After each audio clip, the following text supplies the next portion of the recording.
Friends, good morning. कैसे हैं आप सभी। जैसा कि मैं बाल मनोविज्ञान पढ़ा रही थी सीडीपी, उसमें मैं कुछ टॉपिक पढ़ाई थी, कुछ चैप्टर पढ़ाए थे मैंने, और उस पर मुझे प्रैक्टिस देना था। और मैं प्रैक्टिस देने के बाद आगे शुरू करूँगी। अभी तक जितना भी मैंने दिया है लेक्चर, उस पर मैं पहले प्रैक्टिस कराऊँगी, उसके बाद मैं आगे बढ़ूँगी। तो कुछ प्रैक्टिस मैंने दी थी। इसमें एक प्रैक्टिस मेरी गई थी शैशवावस्था में, जिसमें स्टेटमेंट्स ज़्यादा थे। आज मैं आपको इस पे क्वेश्चन लेके आई हूँ, तो आप इसे ध्यान से देखिए, बहुत ही इम्पोर्टेंट है। दोस्तों, बीच में ब्रेक हो गया था, मैं रीजनिंग की क्लास लेने लगी थी और सिर्फ एक ही क्लास ले पा रही थी। जैसा कि आप सभी जानते हैं कि इस समय वायरल चल रहा है, तो बस वही थोड़ी सी तबीयत ख़राब थी, इसलिए लेट हो गया है। हम अब शुरू करेंगे अपनी क्लास को, प्रैक्टिस। ठीक है, तो यहाँ पे मैंने कुछ क्वेश्चन लिए हैं, देख लीजिए आप लोग शैशवावस्था से। फिर मैं उसके बाद बाल्यावस्था पे दूंगी, फिर किशोरावस्था पे दूंगी, 1 बाय 1 करके ऐसे दूंगी। ठीक, और भी जो मैंने चैप्टर पढ़ाया है, देखती हूँ मैंने क्या पढ़ाया है, फिर मैं उस पर भी क्वेश्चन दूंगी, फिर आगे स्टार्ट करूँगी। तो चलिए शुरू करते हैं। क्वेश्चन नंबर 1 है, कौन सी अवस्था सीखने का अनोखा काल है? सीखने का अनोखा काल किस अवस्था को कहते हैं? बाल्यावस्था को, गर्भाधान को, किशोरावस्था को या शैशवावस्था को? तो किशोरावस्था को क्या कहते हैं? सीखने का अनोखा काल। एग्ज़ाम में पूछिएगा सीखने का, मैंने बताया भी था सीखने का अनोखा काल किसने कहा है। ये किसका स्टेटमेंट है, मैंने इसको भी बताया, वैलेंटाइन का है। तो यहाँ पे पूछा है कि किस अवस्था को सीखने का अनोखा काल कहते हैं, तो किशोरावस्था को। नेक्स्ट, नवजात शिशु का भार लगभग कितना होता है? ये भी मैंने अपने लेक्चर में आपको पढ़ाया है। 4 kg, 41/2 kg, 3 kg या 31/2 kg? तो 3 kg है। जब आप मेरी लेक्चर देखेंगे, क्लास देखेंगे, वहाँ आपको ये मिलेगा। थर्ड क्वेश्चन है, 6 वर्ष तक मस्तिष्क का वजन कितना होता है? 1 kg 200 ग्राम, 1 kg 300 ग्राम, 1 kg 250 ग्राम, 1 kg 400 ग्राम। तो 1 kg 250 ग्राम होता है। कितना होता है 6 वर्ष तक मस्तिष्क का वजन? 1 kg 250 ग्राम। दोस्तों, ये जो बुक है, जिस बुक से मैंने पढ़ाई करके क्वालिफाइड किया है, इसी से मैंने किया है, तो मैं इसलिए आपको भी यहाँ से प्रैक्टिस दे रही हूँ। इसी बुक से मैंने भी पढ़ाई करी थी जब मैंने क्वालिफाइड किया, तो इसे आप भी ध्यान से पढ़िए, आपके लिए भी बहुत हेल्पफुल होगी।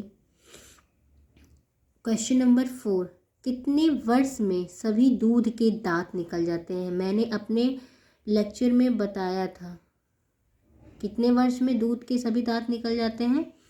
1 वर्ष में।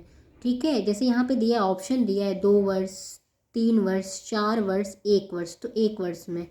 ठीक है, 1 वर्ष में निकल जाते हैं। और दूध के दांत कितने होते हैं? 20। ये भी मैंने बताया है, दूध के दांत कितने होते हैं? 20। और क्वेश्चन नंबर 5 पे आते हैं, नवजात शिशु में हड्डियों की संख्या कितनी होती है? 206, 350, 270 या 217?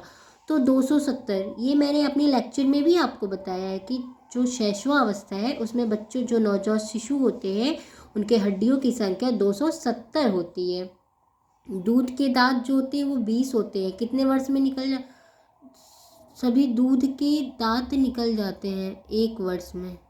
नहीं, ये गलत है।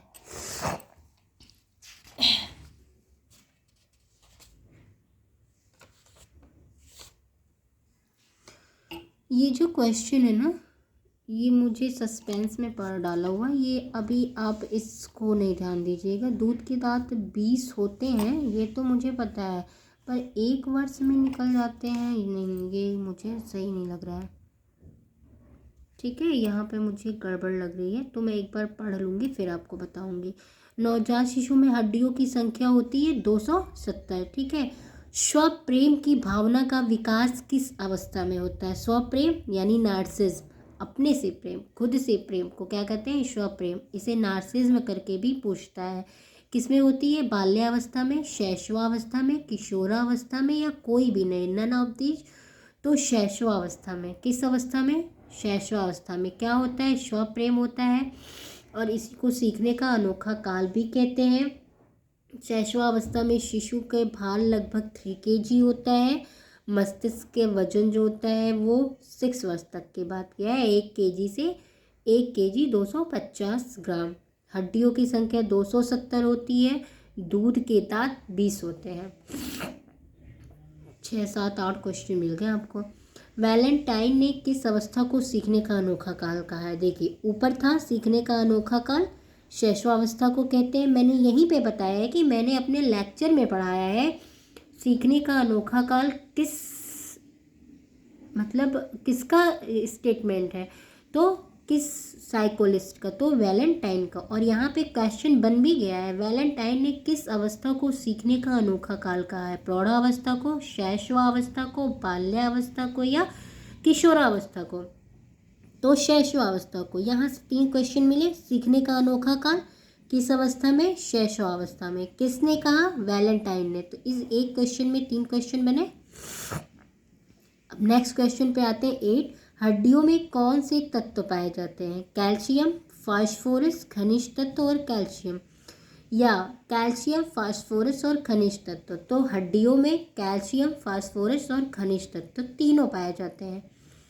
क्वेश्चन नंबर 9 आता है, जन्म के समय शिशु की धड़कन कैसी होती है? नियमित होती है, नियंत्रित होती है, अनियमित होती है, कोई नहीं? तो जन्म के समय शिशु की जो धड़कन होती है वो अनियमित होती है। नेक्स्ट क्वेश्चन नंबर 10 पे आते हैं, दूध की दांत निकलने प्रारंभ हो जाते हैं कब से? 1 माह से, 2 माह से, 1 वर्ष से, या 6 मंथ से? तो 6 मंथ से। बहुत से बच्चे को 6 मंथ में आता है, बहुत से बच्चे को 8 मंथ में आता है, बहुत से बच्चों को 11th मंथ में आता है, पर जनरली स्टार्ट तो 6 मंथ से ही होता है बच्चों के दूध के दांत निकलने। ठीक है, अब देखिए पूछा भी है दूध के दांत कितने होते हैं? तो 20, जो मैंने आपको पहले बता दिया है।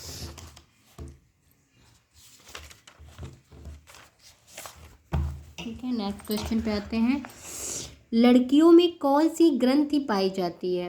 लड़कियों में मैंने लेक्चर में बताया था, लड़कियों में इलेक्ट्रा ग्रंथि पाई जाती है जिससे वो अपने पिता से प्रेम करती हैं, और लड़कों में ओडिपस ग्रंथि पाई जाती है जिससे वो अपनी माता से प्यार करते हैं।